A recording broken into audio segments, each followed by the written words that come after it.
Hello and welcome to Insights with Thomas Caldwell on Thursday, April the 4th, 2024.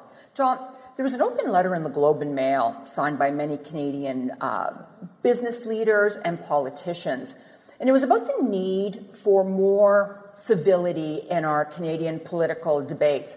What are your thoughts on that? Well, I think that was very important to add. I think Barry Campbell was one of the initiators of that. Many years ago, I was in Quebec City at a meeting, and the people there were almost all separatist. And I was chatting with one fellow who was quite adamant, and we were going back and forth a little bit. And I said, if Quebec separates, we have to make the terms very harsh. And he said, what sort of terms would you make? And I said, well, first off, you have to take Ottawa as part of the deal. And we sort of both chuckled, and he said, well, the deal is off then. The point is not my humorous comment and his response, and I think we had a beer together after that. It's the fact that we could talk, even though we were widely opposed to each other's views. My family's from Northern Ireland. We understand violence and sectarian violence. But I remember we had lots of parties and Irishmen at our home, Irish people at our home. And at which side of the divide you were on, they all got together because everybody. The unspoken thing was they left their luggage at the door. They came to Canada for a new and better life, a restart, and they left that behind them. So we would have Catholics, Protestant, Orangemen in the house. They were Irish. And I think one of the things we have to remember about Canada, well, first off, if you're coming from another place, welcome, but leave your luggage at the door. If you're from Canada, remember who we are. That's one of the problems of not teaching history. You weren't safe as a slave until you got to Canada. This is where the Underground Railroad ended. Canada has been a steam valve for people under persecution. You came here for freedom of speech, freedom of thought, freedom of movement, action, whatever, to live your life. And tens of thousands of Canadians have died for that.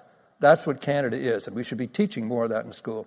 The problem now is, listen, I know a little bit about wars. I've been in the hospital in Kandahar Airfield where I've seen children who've been maimed. One little girl, she was not going to live through the night. And the point here is, the people who start wars never calculate the cost because they don't pay it. It's the innocents that paid it. And I think we have to remember, this is a tragedy. Whatever's going on, whether it be in the Ukraine, whether it be in Gaza, everybody thinks this is terrible. But you know what? Don't start wars because you don't know what the outcome is. It's going to be pain for everybody. And the people who started this war, they're in Dubai or Abu Dhabi. They're not paying the price. These poor people are. But this is a war. And war has casualties, and it's usually the innocents.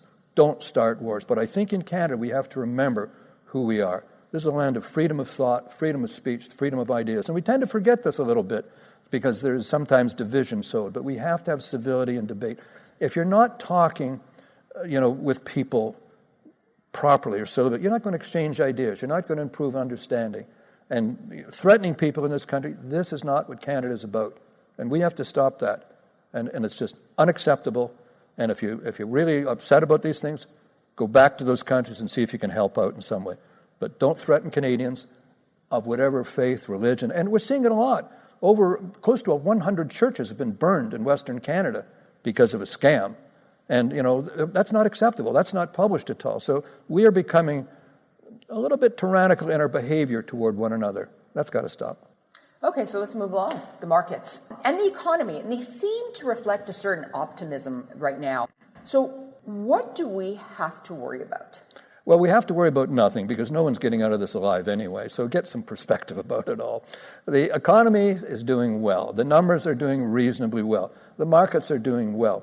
Part of it is, and part of it might be a fool's paradise, I don't know. But the point here is there's an awful lot of money looking for opportunity. And one of the things money is looking for these days is we have governments on both sides of the border here who are big spenders, creating horrendous deficits, taxing, inflation, etc. And it'll be back. It's always going to be there. And people are losing their confidence, not only in government, but in paper currency. That's why you're seeing gold pricing improving a little bit. You're seeing these cryptocurrencies all over the market. But I think what's happening is people are losing confidence, not only in government, but in paper money.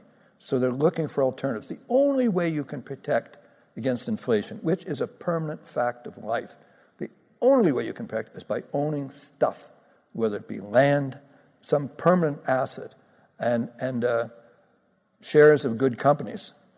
That's you're owning stuff. Companies that can pass on costs, companies that can pay dividends. That's something that can protect your purchasing power. When I was a young person, being a millionaire was a really big deal. 20 years from now, $1 million is going to get you a set of radial tires or something like that. That's what inflation does. It debases a currency. So you don't want to stay in currency. You want to be in assets of some variety. And I think that's what this is reflecting to some degree. It's unsaid. I haven't seen it by analysts, but I think this is what's happening. People saying, I've got to own something aside from money.